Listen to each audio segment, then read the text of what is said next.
something that's together that lists the different veterans agencies in the state of Michigan? Yeah. So I was actually, my office has some veterans resources. We're gonna bring a couple boxes of the booklets by for you. So Thank you. I'll make sure that next week we bring some of those. Well, let me tell them to order Could you them. include things like how a bill's made, how it goes through? So when you say, like you said you had 10 up there, and, you know, some of them get knocked down, some of them Mhm. don't.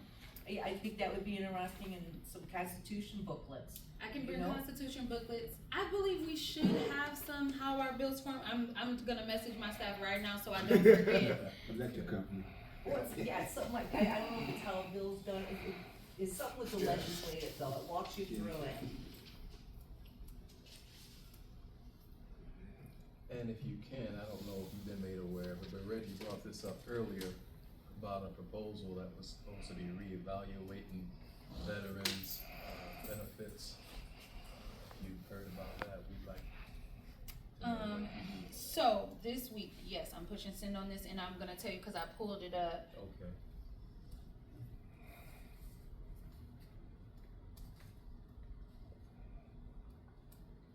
Okay, so we're putting an order in, and when we get the order in, I'll have Sage bring them by to drop them off. Okay, so this week, what we did is we created, and it's not passed all the way through. So this bill was a House bill. It passed out of the House, and it passed out of the House almost unanimously. So there are 110 state representatives in the House, and I believe at least 100 of us voted in support of this bill. It still has to go through the Senate and be signed by the governor. I believe it'll also be a topic during this budget season because the language itself doesn't do anything. We have to add funding to it, and so that's going to be a process.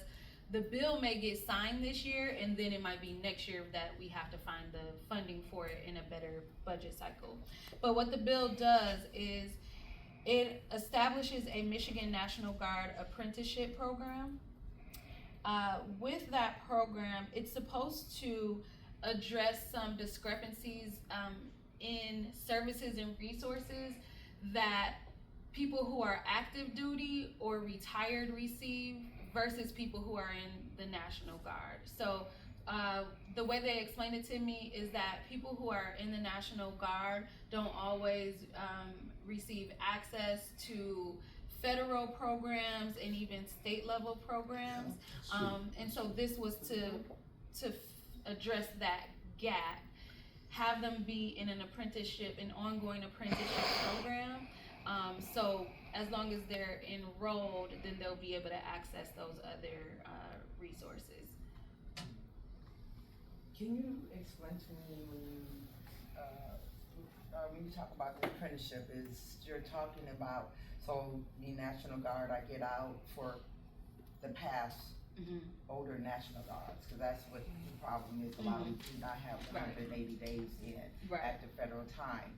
So they would have to sign up for a program, or is it for the ones that's, It's my understanding that it is people who in the past, and I have the bill language in front of me right now. My question were about what does this apprenticeship look like if it's for people who were, not currently, but in the past.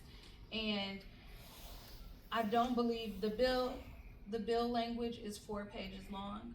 okay, And how bill language works is it's not all new language. So it's not long at all, and it doesn't include a description of what the full program is going to look like. I believe they're still working on that. So this would establish that there can be an apprenticeship program, and which would mean they will have to establish an office for that, and the office will probably be who puts this program together, which is why they need funding to establish the office and all those things. So this is just a first step in the process.